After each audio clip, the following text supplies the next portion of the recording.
Hi guys, so Jess here with Angels Grove. So today I just wanted to give you guys a propagation update. I showed you guys how to propagate in a past video, and so if you haven't seen that one, go check it out. I'll put the link down below.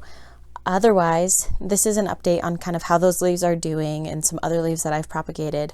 I also wanted to give you an update on the eastern succulent nest that I made and what I've been doing to care for it. And I also just want a giveaway from the Simple Succulent, so I will show you what I did with those ones as well. It's another Easter project. I didn't make a video of me putting it together, but it was pretty simple, so hopefully it will be explainable. So yeah, let's get started. I'll turn us around and show you guys my grow light. So first things first, here's the propagation tray right now.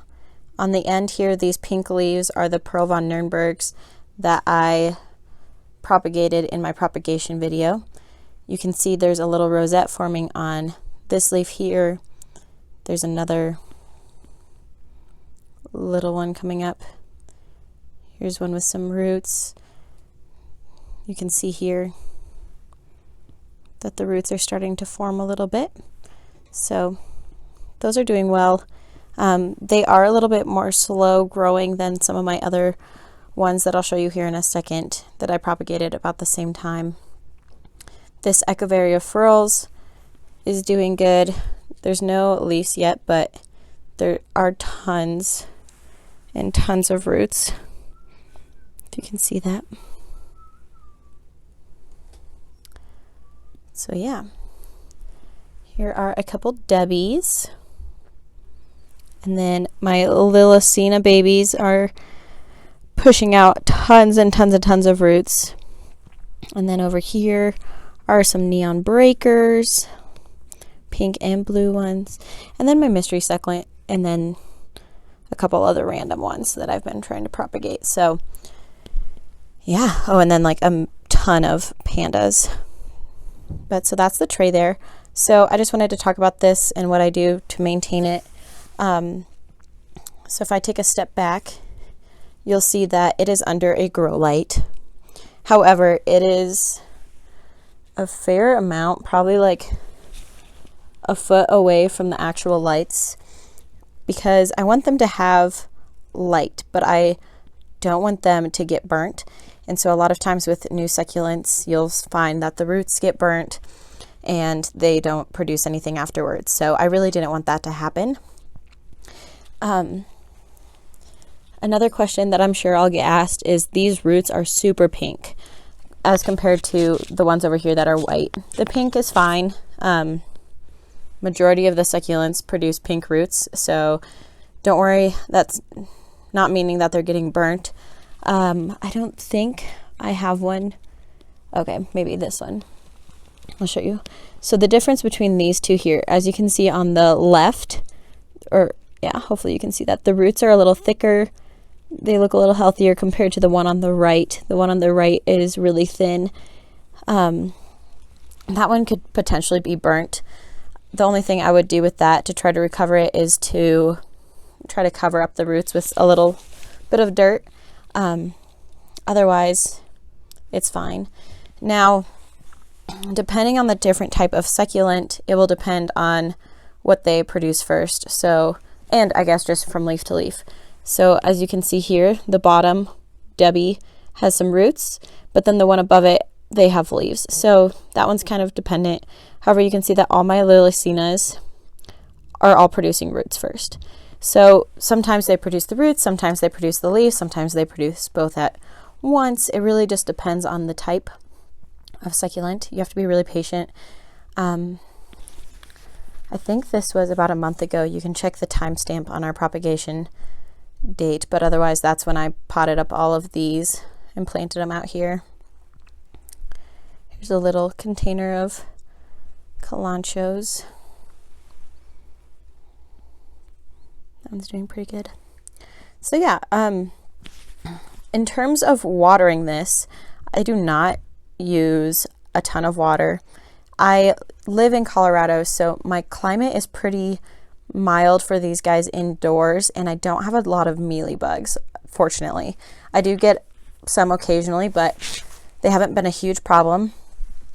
So what I've been doing is just taking my spray bottle of water and then misting these. One thing you want to be careful of is not to get like a ton of water on the leaves. I wouldn't want to just soak these up. Another thing that you can do, and I'll show it over here maybe, is try to aim them directly at the roots and try to avoid getting a ton of water just sitting on those leaves, because that can cause them to rot. But yeah, that Debbie is doing so good. I'm so excited. I love him. I love Debbies. They're the best. But yeah, so I hope that helps. This is, I'm running out of soil, so I'm using only like half pots of soil. But this is an Allegro baby that I grew from leaf, and I just have been keeping him in here. He's doing pretty well. Okay, so another thing about propagation is that not all succulents are the same in terms of light and growth rate, etc. So with the majority of my succulents, I have found that putting them under the grow lights work great. They make them speed up, they make them go a lot faster. The only thing that I have found, or the only succulent I have found that doesn't enjoy the light when it's propagating, is Lola's. But these are the hardest succulents for me to propagate. Barely have they worked for me. I have them in a tiny tray and I put it on top of all of my grow shelves, and it just stays out of the light because these roots tend to burn extremely easily. So I will show you a close-up on what I have in this tray currently, and show you some problems that I've been encountering with these succulents. Okay, so I have it under the light just to show you what I'm talking about. This is my little tray. There is no drainage. I don't give it enough water for that to be an issue. It evaporates so quickly every day. So this succulent, if I can get it to focus, is the only succulent that has roots, and you can just barely see them coming out here. All the rest are kind of struggling. So this leaf I actually might toss. It's kind of squishier and has yellowed a little bit. Same with this one, but I'm gonna give it a little bit more time and see if they do anything. They're not hurting anything, just sitting in here. But when I water these ones, especially since Lola's have been known to be a little bit more fragile succulent for me, I really make sure to only water the very tip and not the leaf itself. Another thing is that I usually mist every day, every other day, kind of just whenever I remember to. I have also used dry propagation, which I'll include a link to the blog post that I wrote about that below as well. So many links. But if you live in a climate where mealybugs are a really big issue, you might find that dry propagation will work fantastic for you. I've noticed that when I water my succulents, they tend to grow a little faster. The roots don't get burnt. However, you can do dry propagation just as successfully.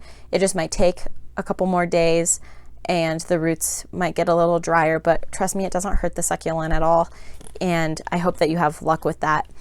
I've noticed that mealybugs tend to ignore it because there's not as much moisture around the succulent. But otherwise, for my method and for here in Colorado, it's pretty dry.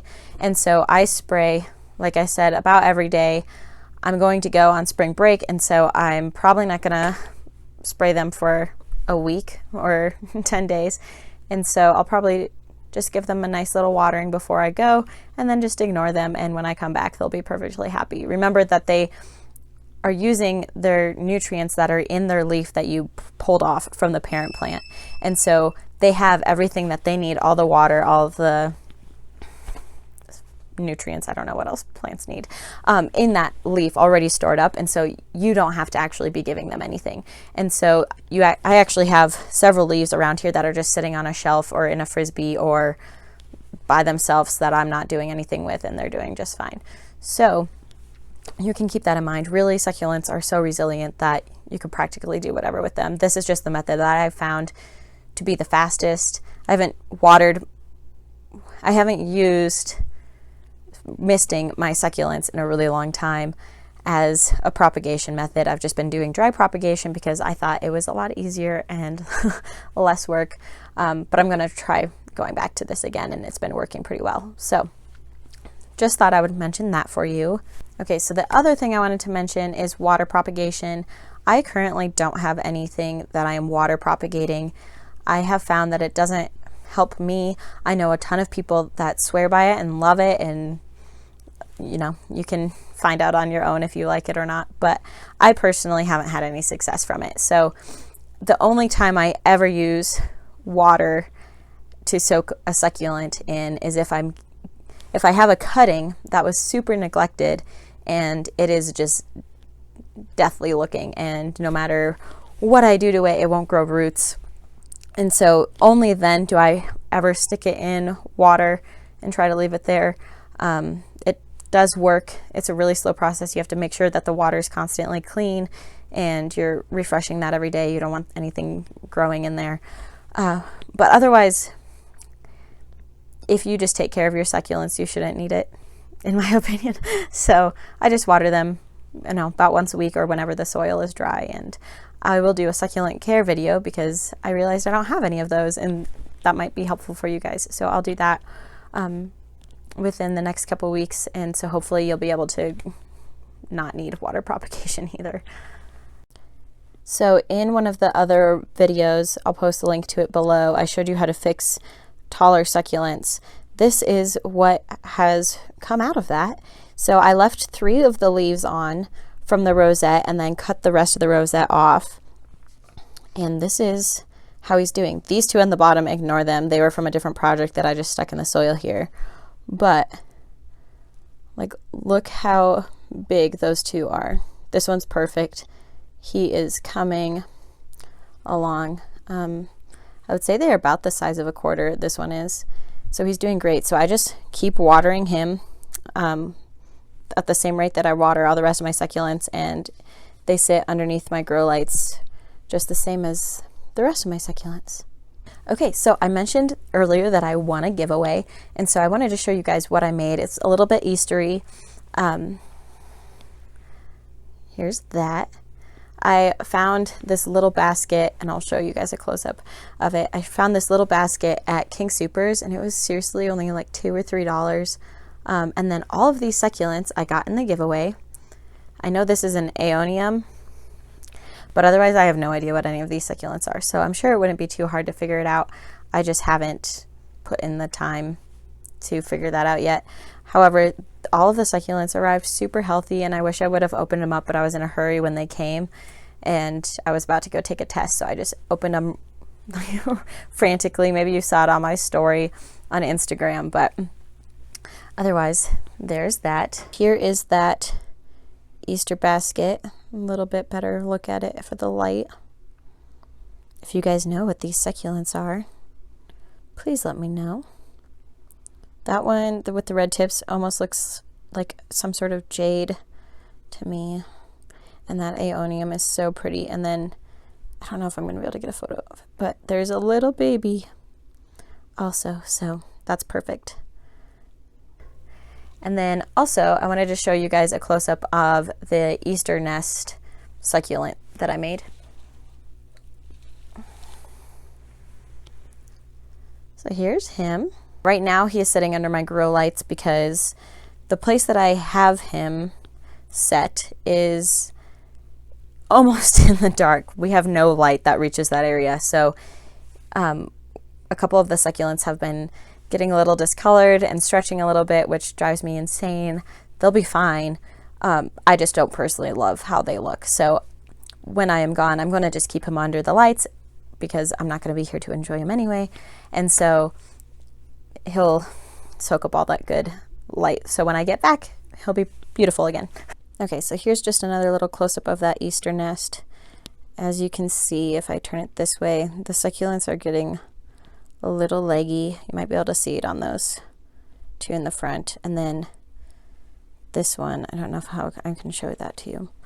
He's getting a little leggy too. I'm just getting a little discolored, not my favorite, so just throwing them under these lights for a little while. But otherwise they're looking really good. I'm watering this about every 3 days. I'm just soaking it in a tub of water, and he's been doing pretty good. So yeah, I really hope that you guys enjoyed this video. I will put all those links below that I mentioned. If you guys have any questions, please let me know. I will, if I have enough questions, I'll do a question and answer. Otherwise, I'll just respond to you directly. I love succulent propagation. I have hundreds of succulents that I have propagated now, and honestly, I'm just running out of space on where to put them all. So it's been super successful for me. So I'm hoping that I can help you guys be successful with it. Definitely let me know if you have anything. So that's all I have for you guys today. So thank you for joining me. And so I hope you guys have a great week too. Bye.